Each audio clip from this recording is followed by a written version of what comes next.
Saya sudah di rumah Mas Ganjar ini. Assalamualaikum. Waalaikumsalam. Saya buka pintu sendiri. Selamat datang. Mas Ganjar, selamat Ya. Hari Raya Idul Fitri. Mohon maaf lahir batin. Sama-sama. Ini Mari, masih ada kue kering kan? Oh banyak, yang kering ada, basah, setengah basah, komplit lah. Opor ketupat kayaknya udah habis ini Kalau ya. itu pasti sudah habis. Ini adalah tempat Mas Ganjar selalu kalau ke Jakarta atau gimana ini? Ini sebenarnya lebih dipakai dulu untuk ke posko safe house gitu. Saya sering terima tamu kalau di Jakarta ya di tempat ini. Biasanya ini dipakai untuk ke rapat, meeting begitu ya. Jadi sekarang juga masih digunakan untuk ketemu-ketemu orang? Masih banyak orang pengen berjumpa, datang, bercerita macam-macam. Relawan-relawan? Ada relawan, ada partai, ada tim sukses. Jadi pertemuan penting ada di sini nih? Kadang-kadang nggak penting juga. Kadang-kadang just say hi gitu ya. Makan-makan juga. Tapi Mas Ganjar di Jakarta aktivitas apa saja ini selama di Jakarta? Banyak sih, ketemu dengan partai-partai, terus kemudian dengan relawan, menghadiri banyak undangan. Mas Ganjar sebenarnya sekarang stay-nya lebih banyak di Jakarta atau lebih banyak di Jawa Tengah nih? Kalau banyak-banyakan nggak, cuman kemarin waktu Lebaran atau seminggu sebelum Lebaran saya full di Jogja. Oke. Terus kemudian setelah itu ke sini. Nah, ini agak bolak-balik sekarang. Saya lihat juga keliling ke Bandung sempat ya? Karena banyak teman ingin ketemu. Surprise aja saya dari Lampung datang, Jauh-jauh? dari Tangerang datang ya. Pak, kami dari Hong Kong. PMI lagi pulang. Oh, mau ketemu Pak Ganjar. Ada yang liburan, dia tinggal di Amerika. Datang gitu, waduh luar biasa, saya merasa terhormat mereka berkenan datang. Luar kereta, biasa ya. sekali. Jadi ini menarik juga, ada taman di belakang. Sepertinya kita boleh duduk-duduk di taman kali ya, Boleh Mas dong. ya, sambil kita ngobrol. Boleh. Mari.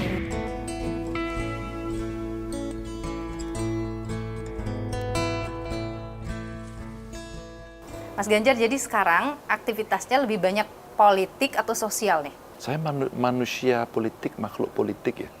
Saya nggak bisa lepas dari itu. Karena politik itu kehidupan. Apa sih Mbak yang nggak politik Mbak? Hari ini dolar menguat, Ya. semua bicara politik ekonomi. Bagaimana kondisi kita? Iran tiba-tiba nembak gitu ya, bukan tiba-tiba lah balasan itu ke Israel, minyak naik, orang bicara politik, bicara perang, bicara pertahanan, semua. Sampai kemudian kita bicara kenapa mudiknya macet, kemarin lama, orang bicara politik, transportasi, layanan jalan yang baik, transportasi yang baik dan seterusnya. Jadi sebenarnya politik itu kehidupan. Hanya memang Mbak, kawan-kawan menyampaikan, Mas Ganjar, saya kok tertarik program satu keluarga miskin, satu sarjana. Saya punya loh program itu. Sampai datang dari Madura ke Jogja. Dan kita diskusi. Oh, kamu punya itu? Aduh, kita terusin yuk. Pak Ganjar, kami pingin desa kami ada teknologi yang bisa membangun desa kami.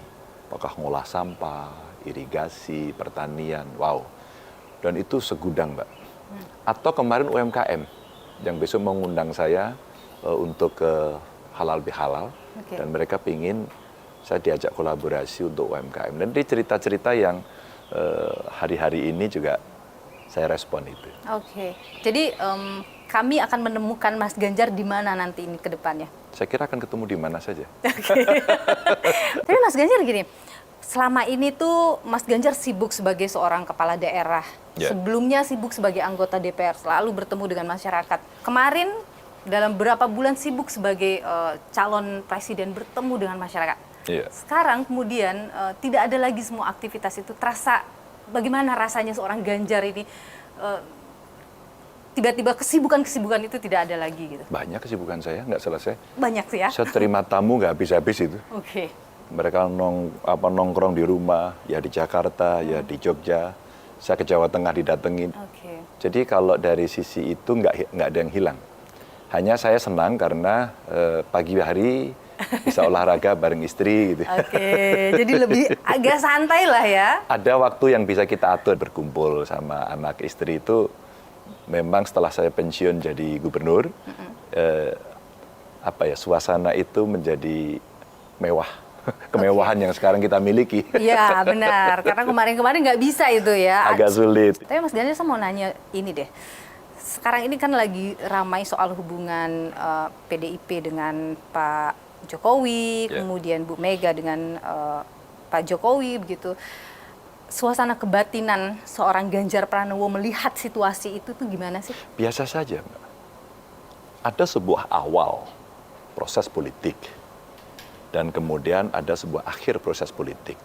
Akhir ini juga menjadi awal pada periode berikutnya, kan selalu begitu. Ada periodisasinya kan. Ya. Nah pada saat itu, setiap partai politik, anggota partai politik, tokoh politik akan menentukan sikap. Dan pada saat itulah seringkali sikap itu berubah. Dan manusia bisa berubah. Dalam relasi politik menurut saya ya biasa saja.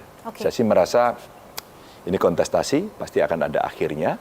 Dan setelah itu seluruh komponen bangsa saya kira mesti bersilaturahmi lagi. Tapi suasana di dalam, karena Anda di dalam PDIP itu, suasana kebatinan PDIP itu bagaimana sih dengan situasi ini? Kalau suasana kebatinan, kami ini partai ideologis, ya, partai massa juga, ya, partai kader begitu ya. Dan kalau kita melihat sebuah sikap politik yang sudah ditentukan, maka kita akan kawal sampai garis finish. Dengan segala risiko, PDI Perjuangan partai yang pernah dihajar oleh pemerintah waktu itu menggunakan alat negara. 27 Juli. Kemudian 97 kita pernah tidak ikut pemilu. Dan kemudian 98 geger, ya, Orde Baru jatuh. 99 pemilu lagi, itu hanya 2 tahun. Maka kalau kita berangkat dari pengalaman itu, maka suasana kebatinan kita itu suasana yang kita bayangkan, oh situasinya itu so-so dengan dulu gitu ya. Maka kita mesti siap dengan segala skenario. Artinya PDIP memang akan mengambil langkah sebagai oposisi nantinya ya? Kita serahkan kepada Ketua Umum. Kita pernah di luar pemerintahan. Tapi kita mesti berpikir untuk bangsa. Tidak hanya sekedar untuk kursi. Karena banyak yang berharap PDIP ini jadi oposisi udah. Karena kalau PDIP jadi oposisi itu akan luar biasa begitulah. Ya sebenarnya begini Mbak, bukan di luar pemerintahan atau di dalam. Tapi bagaimana check and balances itu bisa terjadi. Nah itu yang ditunggu. Kan kadang-kadang ada orang begini, udah deh ikut aja, kan nanti demi kepentingan. Berarti yang ngontrol siapa? Ingat loh, power itu kalau sudah kuat, bareng-bareng, semua ada di situ. Itu kecenderungannya tends to collapse. Hati-hati. Apalagi kalau sudah semua ada di situ, itu jadi absolute power.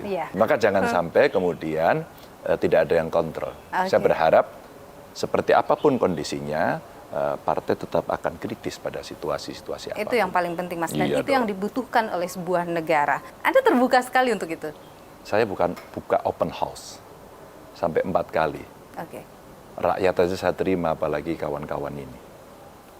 Apalagi elit-elit ini. Jadi saya orang yang terbuka. Kalau dengan Pak Prabowo? Dengan siapapun. Dengan siapapun. Jadi kalau misalnya pasca putusan MK ada diajak bertemu oleh Pak Prabowo, misalnya Anda akan melakukan pertemuan itu? Iya, saya kira di banyak kesempatan kita bertemu, ya bertemu.